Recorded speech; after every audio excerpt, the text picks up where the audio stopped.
کہ بھائی بھائی کے لیے، باپ بیٹے کے لیے، بیٹا باپ کے لیے دعا کرے، اس میں کوئی حرج نہیں ہے. باہر کے لوگ بھی مسلمان جو اس مسلمان مرحوم کے حق میں دعا کرے، کوئی حرج اس میں نہیں ہے. لیکن یہ سوچنا کہ وہی امام بنے گا رشتہ دار تبھی جو ہے اس دعا میں تاثیر آئے گی، قوت آئے گی، میت کو فائدہ ہوگا، ایسی کوئی دلیل جو ہے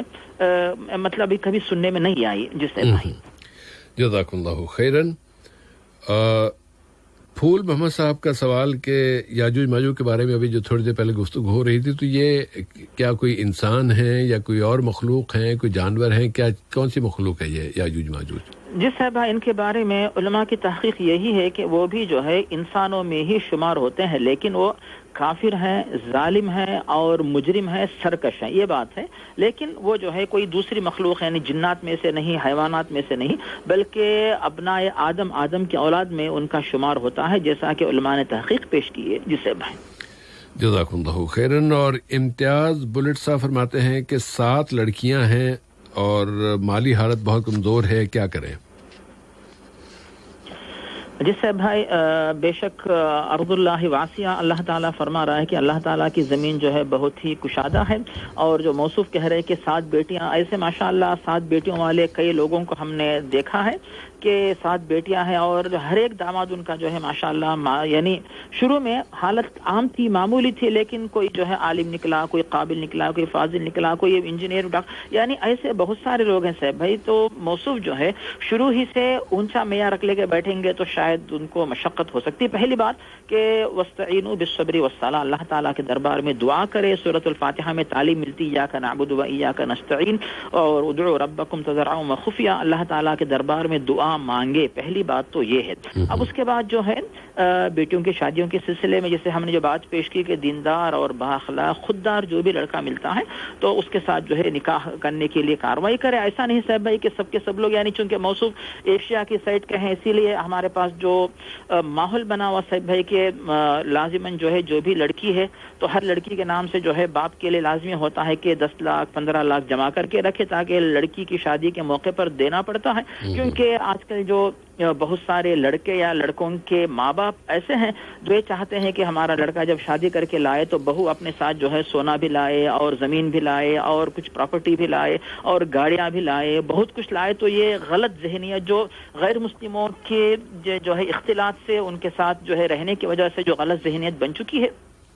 اسی لیے لڑکیوں کے جو ماں باپ ہیں وہ پریشان رہتے ہیں. لیکن آج بھی صاحب مسلمان معاشرے میں ایسے یعنی غیرت مند خوددار نوجوان لڑکے اور ماشاءاللہ ماں باپ ایسے ہیں جو یہ کہتے ہیں کہ بھی ہمیں صرف آپ کی لڑکی چاہیے اور ہمیں کچھ نہیں چاہیے، یہاں تک کہ ہم آپ کی لڑکی کو نکاح کر کے لے کے چلے جائیں گے، صرف قاضی رہے گا، 2 گواہ رہیں گے اور لڑکا اور لڑکی کے رشتہ دار رہیں گے، اس سے بڑھ کر کوئی نہیں چاہیے، بلکہ آپ کے ہاتھ کے پیسے کی چائے بھی ہم کو نہیں چاہیے. ایسے غیرت مند بھی ماشاءاللہ آج کے دور میں موجود ہیں. تو دعا کریں، تلاش کریں، کوشش کریں، اور آپ جہاں پہ رہتے ہیں وہاں کی سوسائٹی میں جو جماعتیں کام کر رہی ہیں، وہاں جماعت کے ذمہ دار ہیں، تو ان جماعتوں کے پاس جو ہے اپنا نام درج کروائیں. تو لڑکے جو ہے ماشاءاللہ یعنی جو جماعت کے ذمہ دار حضرات بتائیں گے کہ بھی فلاں صاحب جو ہے ماشاءاللہ ان کے پاس لڑکیاں ہیں، ان کے پاس یہ خوبیاں ہیں، آپ لوگ جو ہے وہاں پہ یعنی جا کے رشتہ کر سکتے ہیں. اس طرح جو ہے آپ اپنا تعارف جماعت میں کروائیں تاکہ آپ کی لڑکیوں کی شادیوں کا مسئلہ آسانی سے حل ہو جائے انشاءاللہ. جی صاحب انشاءاللہ. اور مولانا ایک چھوٹی سی تجویز ہمارے امتیاز صاحب کی خدمت میں عرض کرنا چاہتا ہوں کہ امتیاز بھائی، بیٹیاں جو ہے نا یہ بوجھ نہیں ہے، ان کو اگر آپ نعمت سمجھیں گے نا، یہ جنت میں لے جانے والی مخلوق اللہ تعالیٰ نے ہمیں دی ہے. تو جن بیٹیوں کے ہم ان کو پالیں پوسیں، ضروری نہیں کہ آپ ان کو بہت زیادہ مالدار بنائیں، لیکن علم تو آپ دلا سکتے ہیں نا، پڑھا سکتے ہیں نا. ذرا لکھائی پڑھائی کے معاملے میں انہیں کمزور نہ ہونا چاہیے، ورنہ بیچاری ان پڑھ جاہل رہیں گی تو وہ کچھ بھی نہیں کر پائیں گی، نہ کوئی سمجھداری سے کام کر سکیں گی، نہ اپنے آنے والے جیون ساتھی کے ساتھ وہ کوئی زیادہ سوجھ بوجھ سے ان کا اپنے مسائل کو حل کر پائیں گی. علم کے حوالے سے آپ ان کی ضرور کوشش کیجیے، وہ پڑھ جائیں، پڑھ لکھ جائیں، اور قرآن پاک کی تعلیم بھی ہو، حدیث کے بارے میں وہ پڑھ تو سکے نا. جب پڑھنے کے قابل ہو جائیں گے کم از کم، تو پھر اس کے بعد ان کا بہت سارے راستے کھل جائیں گے، انشاءاللہ تعالیٰ ضرور کھلیں گے. اور اس ساتھ ہی اللہ تعالیٰ سے دعا بھی کرتے رہیے گا. تو یوں